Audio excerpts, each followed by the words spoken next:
Everyone in the kingdom knew I was the female spoiled badly by her mates. The finest food, the softest pelts, yet I snapped at them over nothing. I did as I pleased, for I was loved, and I knew it. Then a stranger she-wolf came to the kingdom.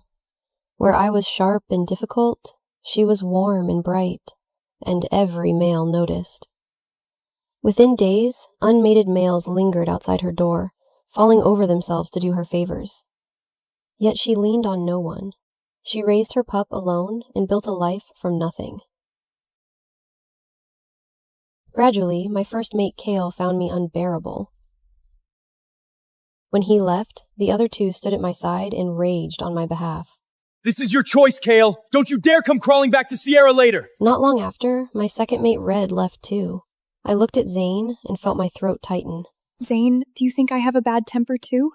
He ruffled my hair. Stop overthinking it. They're the ones who don't know what they have. Then one evening, I watched him shift into tiger form and trail close behind Lyra, head low, eyes soft, silently begging her to touch him. I turned and ran, stumbling all the way to my father's hall. Dad, cancel the selection. I'll marry into the Mer clan. Have you lost your mind? That's the Mer clan. Every other female prays not to be chosen, and you're volunteering to go? My eyes stung as I twisted the hem of my dress tightly. The Mer clan had no females of their own. Each year, they relied on marriages with land clans to continue their bloodline. Unlike land males, Mer males were powerful, but fiercely possessive. They never shared their mates with anyone. Yet, no female wanted to live on those damp, cold islands. Did they do something to you again? Don't! Dad, please, don't! Please stop fighting for me! When Kale and Red left, I'd run to him in tears. That Omega, Lyra, had been moved farther and farther away, but they still never came back. The coldness in their eyes when they left still made me tremble. Sierra, stop bullying others. Lyra did nothing wrong, yet you nearly got her driven out. Without your father's crown, what exactly do you have? I can't believe I ever loved someone like you. That night, I clung to Zane, the only one who stayed, and cried until I passed out. But now, even he was gone. In the silence, Dad let out a long sigh. You are my only daughter, Sierra. I hate to let you go so far away, but I can't bear to see you wronged either. The selection is in 3 days. Think it over and come back to me, okay? I stepped out of the king's hall. Zane was waiting outside. He leaned against the doorpost, held a small yellow flower, staring at it quietly. I knew that flower. He'd begged it from Lyra earlier, tail wagging. When he saw me, he hid the flower. His eyes curved into a smile. Sierra? I wiped my eyes and walked straight past him. Sierra, where are you going? I didn't answer. I didn't look back. After a few steps, the footsteps behind me stopped. I spun around sharply. Zane stood far away. He frowned, carefully protecting the small yellow flower from the wind. My heart skipped a beat. I shouted at him angrily. Zane! Why aren't you coming? Clanmates nearby turned to stare. He only lifted his eyes slightly. The sunset stretched his shadow long. Panic rose in my chest. I stamped my foot, gritted my teeth, and started toward him. But then he spoke. Sierra, after today, I won't be walking you home anymore. He turned and walked towards Lyra's house. Winter was coming, and I was standing outside in a thin layer of clothing, pale as I watched Zane step out. The chamber was empty. The fire Zane lit that morning still crackled. I tried to add wood, but a spark burned my hand, a sting that made me almost pout until reality hit. No one was here to care for me anymore. My nails dug into my palms. I jumped up and ran outside. Every step echoed my panic. Finally, I knocked on that door, messy and breathless. But it wasn't Zane who answered. Kale froze when he saw me. His eyes scanned my wounds, and an unfamiliar emotion flickered across his face. What are you doing here? He was my first bonded mate. When he was still beside me, he'd scold me for running recklessly, for getting hurt, then follow me, clean up every mess I left behind. He never held back his sharp words, but after each cold look, his thumb brushed away my tears, his clumsy kisses igniting warmth I pretended not to feel. I didn't meet his gaze. Instead, I stared anxiously inside. Kale's hand on the door tightened. He let out a cold laugh, a shiver in the air. Zane, looks like you didn't clean up well enough. She followed the trail straight here. What if Lyra finds out? Winter was coming, and I stood outside, pale and trembling. The wind cut into my skin like shards of ice as I watched Zane step out. His clothes were messy, hair disheveled, a fresh bite mark stark against his neck. He glanced impatiently at KL, then at me. Irritation flared in his eyes, sending chills down my spine. I stepped back involuntarily. Suddenly, a warm blanket enveloped me. I looked up. KL's jaw was tight, tense. Zane stepped in front of me, his familiar, gentle look returning. Sierra? What happened to you? Zay, I won't beg for those little red pups from beyond the mountains anymore. I won't complain that your fur isn't soft enough. I won't cling to you and chatter when you're tired. I'll only have you as my mate from now on. I don't want anyone else. Please don't leave me alone, okay? Oblivious to KL's darkening expression beside me, Zane listened, but his gaze drifted to my scraped, bleeding knees. You promised you'd stay with me forever. Zane, you can't break your word. But I grabbed only air. Zane pulled his hand away. It's cold outside. Let's go in first, all right? The room was warm. I sank into a fur-padded wooden chair, everything neat and inviting. The walls were smooth, and firewood stacked in the corner. I thought of my cold, neglected room. The roof leak remained, firewood only chopped when it ran out. On chilly days, I dared not complain, afraid I'd be a burden. I snuck into his arms, trembling, scared he'd leave too. Muffled voices drifted from the next room. Going soft on her? I'm warning you, if you regret this, don't think about coming back. No, I just don't want her running to the king crying again and causing trouble for Lyra. She's easy to handle. My mind went blank. Kale laughed softly. Footsteps receded. Then someone knelt before me. Zane dabbed my bleeding knees with a cloth. Sierra, I'm Lyra's mate now. You're the king's daughter. Every good male in this kingdom would line up for you. Paused, smiled faintly. Didn't you always say you'd throw us out and find someone better? Those were just angry words, weren't they? Why had he never cared before, but taken them seriously now? I looked at him through blurred eyes, shaking my head repeatedly. I didn't mean it. Zane noticed the tears in my eyes. His expression hardened, but carefully, he reached out, wiped them away, and patted my head once. Then he stood in silence, moving to get water and medicine. A crash. Something heavy hit me hard. I turned to find Lyra's pup behind me. Bad person! You hurt my mama! Get out! I threw my arm up instinctively, but splashing water flew back. Boiling drops hit his bare calves and hands. The cub froze, then screamed. The front door swung open. A gust of cold air hit me, then a firm grip seized my neck. Bullying Lyra isn't enough. You even come here to bully a cub? Sierra, you never run out of tricks, do you? Red's departure was the harshest of all. Because of my desperate pleas to King Aldrich, Lyra almost faced expulsion. And yet, Red stepped forward silently, volunteering for the deadliest border patrol in the kingdom, where no one had ever survived. He risked his life for Lyra and her pup's right to stay. The last look he gave me, ice cold. I was stupid. The greatest regret of my life is ever putting you above everything else. I couldn't understand it. Betrayed first, yet they spoke with such honor. But my grip weakened with every second. Tears blurred my vision. When I finally looked at him, there was nothing left in my eyes but gray. Red's pupils contracted. Panic flared. He saw I was choking and let go quickly. I fell hard, bent over, barely able to breathe. Zane rushed toward me, but just as he tried to pull me close, Lyra pushed the door open. He instinctively pushed me farther away. I rolled back, my body numb with pain, the world spinning around me. Kale stepped forward instinctively, then froze. Red's eyebrow rose at Zane. Didn't you say you'd protect Sierra forever? Why are you here too? Cruel smile spread across his face. Ah, so you can't stand her either! Funny how all three of us always end up wanting the same female. His gaze dropped to me, a short, contemptuous laugh escaping him. Zane's eyes darkened. He met my begging gaze, hesitated, and looked away. I forgot how to breathe, frozen in place. Your arm. All eyes shifted to my forearm. Expecting tears, they saw silence instead. I stood up on my own. I looked at Lyra. Her eyes curved like water. Even in midwinter, she could coax precious vegetables from poor soil. Perhaps in this kingdom, no one disliked her except me. Maybe I was too abnormal. Lyra patted her sobbing cub. Boy, you did something wrong. Apologize to Sierra, okay? The pup buried his face in her neck. He's still small. He got scared. Let me apologize on his behalf. I have good burn ointment there. I'll get it right away. No. Silence fell, all eyes on me. I want him to apologize. Lyra's smile faded, her brow creasing with worry. He's just a pup. Asking him right now might be... Apologize. Sierra! Red stepped sharply in front of Lyra and the pup, his face darkening. Why are you picking on a child? Lyra already apologized. Do you want to make him cry to be satisfied? Kale said nothing, his furrowed brows volumes. Even Zane shook his head gently. The three beasts who once belonged to me now stood against me. Lyra touched Red's sleeve and whispered something to the pup. He finally turned, muttering, I'm sorry. Mumbled, reluctant, wronged, yet the scowls remained.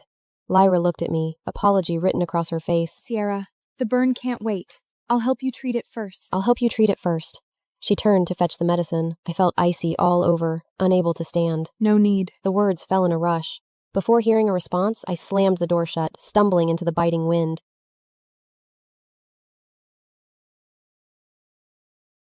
Made up your mind? I nodded quietly, saying nothing. After that night, I locked myself in my chambers for 2 full days. It's a long way to the southern shore. We leave tonight. Pack whatever you want to bring. I shook my head with a bitter smile. I don't want to take anything. The night before the selection, every unmated female in the kingdom tossed and turned, consumed with fear, terrified of being the bride chosen for the Mare clan. Word spread quickly that I had seen the king. Soon, someone knocked, shattering the brief silence. What did you say to the chiefess? Zane and Kale followed closely behind Red into the room, their gazes fixed on the clothes and items scattered all over the floor, their pupils constricted, steps coming to a complete halt. What will you do? Kill me? The room fell into a deathly silence. Zane stepped forward and cautiously. Sierra, stop being stubborn. Just tell us, what did you say to the king? Asking myself, would they believe me if I explained? Would they want me to stay? After thinking for a long time, only 2 words remained in my heart. No. Yes, I want to drive Lyra away. The 3 of them froze in place instantly. I hate that she took you from me. So I went to beg my dad.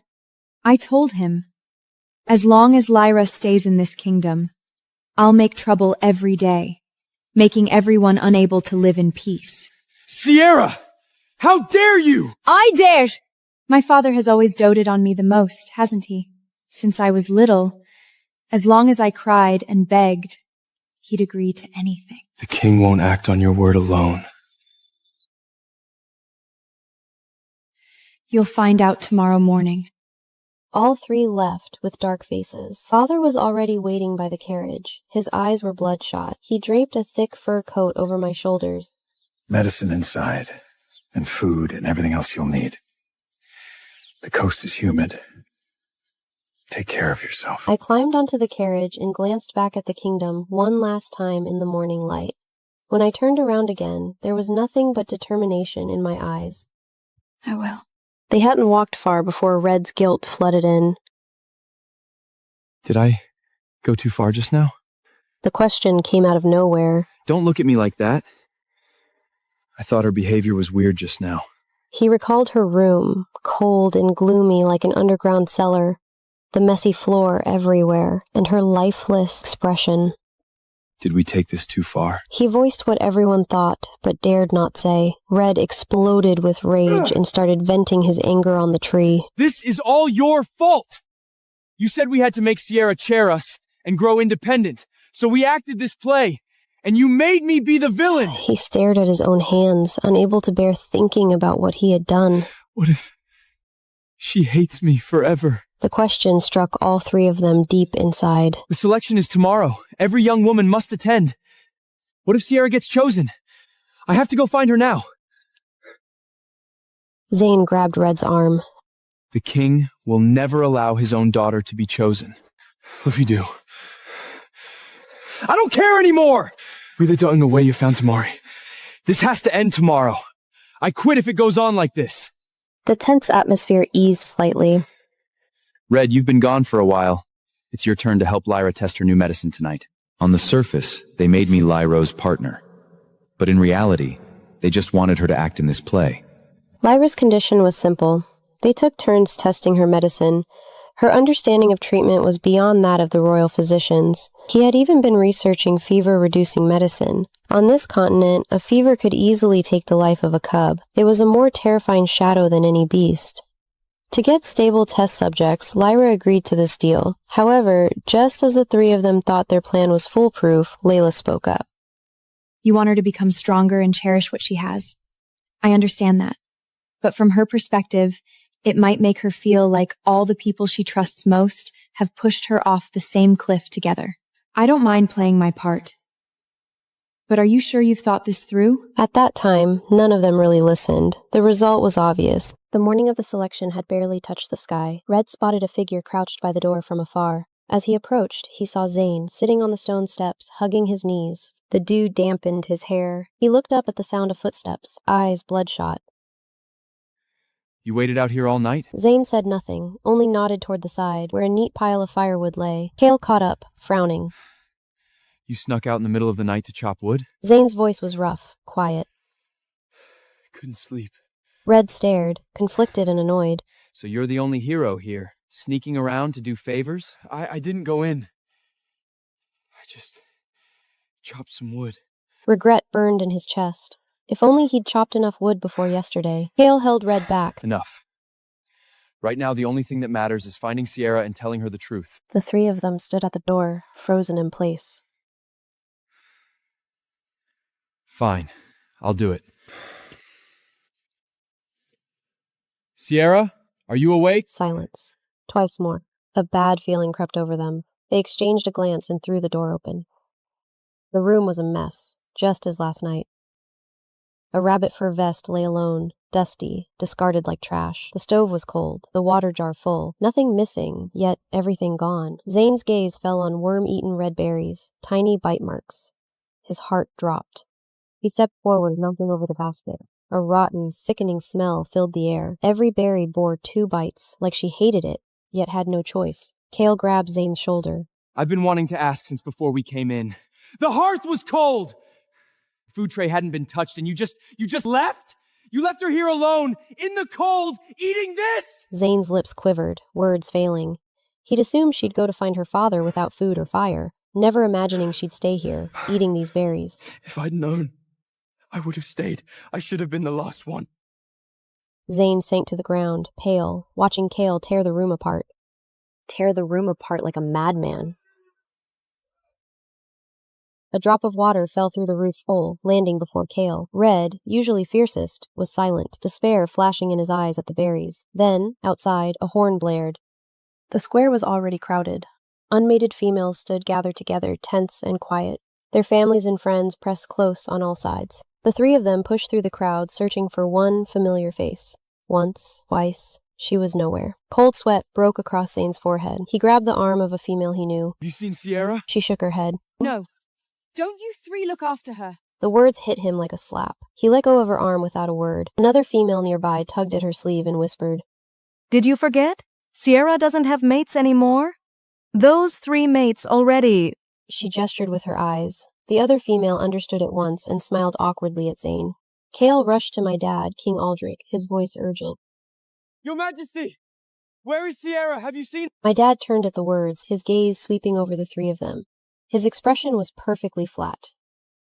Sierra is not here. All 3 of them paled. Red's voice came out broken. Then where did she go? My dad didn't answer him. He turned to face the gathered crowd. People of this kingdom, I have called you here to make an announcement. A murmur erupted from the crowd. There is a woman who has volunteered and settled for saying. What? Who would be so foolish? Is she out of her mind? That's the Mur clan. The voices broke over each other, getting louder. The answer was already forming in the air before anyone said it, but all 3 of them stood there, as if they still couldn't make themselves believe it. Impossible! Who is it? Dad's gaze moved to the 3 of them, hollow-eyed, falling apart where they stood. It was not anger, it was disappointment. My daughter, Sierra. Kale reacted first, sprinting out of the square. Red and Zane followed close behind. They burst through the kingdom gates, racing down the path to the outside. The cold wind slapped their faces. Zane shifted mid-straw. tiger form blurring into full speed, but faltered after a few steps. Legs weak, he leaned on his knees, gasping for air. Tears hit the dirt. Kale stopped beside him, staring at the winding path vanishing into the mountains. It's too late. She left last night. We can't catch her. Why?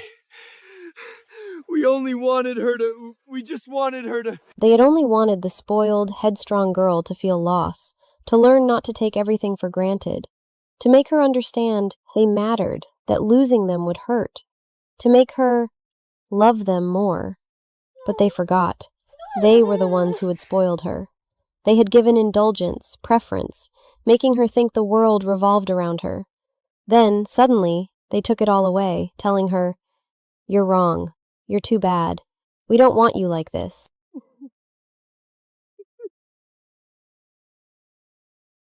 Alone on the road to the Arctic Circle, my only companions were a child and a fading memory.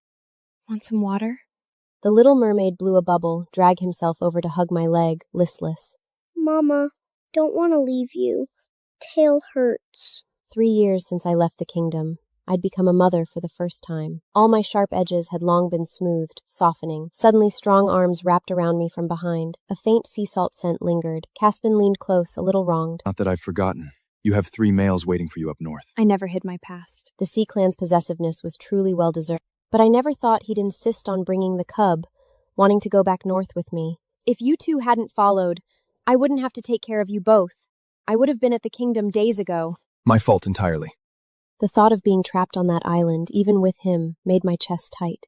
But Sierra, if you'd asked me to wait on the island, I'd go crazy. My face blushed instantly. Beside us, Kof had grabbed a fistful of Caspin's deep blue wavy hair and was tugging at it with cheerful curiosity. The carriage rocked. We were almost at the northern kingdom. Caspian and Cove couldn't be far from water for long. I found a clear stream not far from the kingdom. After settling the anxious my husband and son, I went to the gate alone. The young guard at the gate didn't recognize me. He looked over the Merclan clothes in confusion, as if he wanted to question me. Then an older guard leaned out from behind him, took one look at my face, and went wide-eyed. Sierra? You're back? His shout turned several nearby heads. It really is her.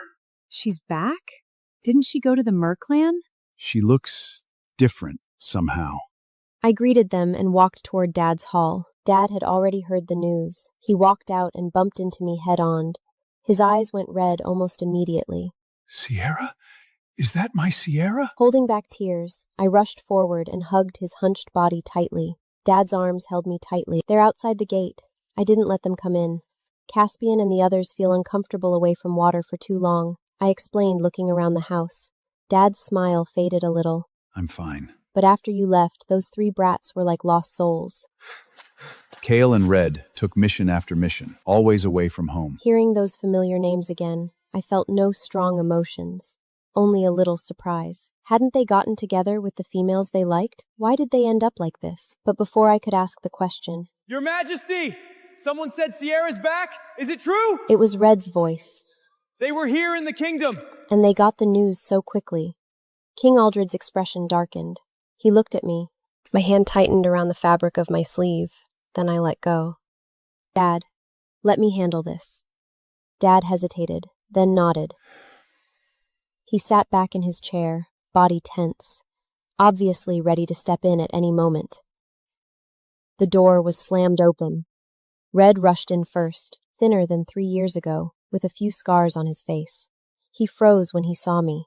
Zane and Kale followed, seeing his stiff back. Sensing something, they pushed Red aside and squeezed in. Our eyes met.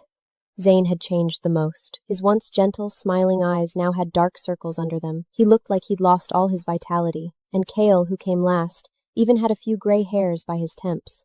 The room fell dead silent. Sierra? Is it really you? I didn't answer, just looked at them calmly. 3 years on the Mer Islands. 3 years of Caspin's fierce, unrestrained love. I was not the same person who had left, and the experience had made me calm and soft. The me standing in front of them now was familiar and entirely foreign at once. I smiled softly, brushing a strand of hair behind my ear, accidentally revealing the bite mark on my neck. It was the mark Caspian had left in a fit of pias before I left. Realizing it, I hurried to cover it with my hand. I looked up. There was clearly no point in hiding it. I cleared my throat, and after a moment, spoke. It's been a long time. I'm back to visit my dad, and I'll leave soon. Red suddenly shouted, his face pale. You're leaving again? Going back to that terrible place? Sarah, we were wrong back then. My face darkened instantly, cutting him off. I live with the Merclat now. That's my home too. Why wouldn't I go back? Under my questioning, all three of them went quiet. I ignored them and turned around. Dad, I remember there's a small stream behind my old house, right? Once Casbin and Cove have had enough time in the water, I'll bring them in and stay a while. I want to spend more time with you. You want to stay in your old chambers? Kale, who had been silent all along, suddenly spoke. Those chambers held more of their memories than anywhere else in the kingdom, and now I was bringing a stranger into them. I glanced at their haggard faces. Confusion crept in again, but after thinking about it, no matter what, it had nothing to do with who I was now. I checked the light outside. It was getting late. If I didn't get back soon, Crove would be beside himself. Dad, I have to go. So I said goodbye to Dad and walked past the three of them. If Casbin saw them trailing after me like this, I would never hear the end of it. Sarah, just give us a chance to explain. I was too tired to be angry. I just sounded worn out. Then explain this. Weren't you happy with Lyra? Why did you end up like this? All three of them went rottig. In silence, Zane broke first. We were never with Lyra. None of it was what you thought. Didn't you leave me back then for her, saying she was better than me in every way? What?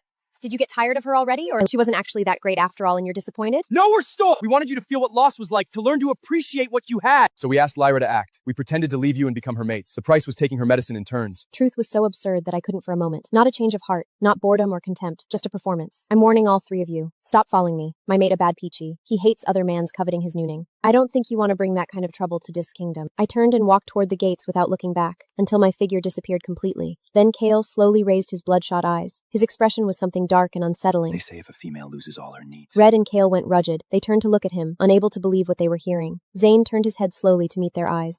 Those gentle eyes of his. Something cold and restless was rising in them now. She was better than me in every way.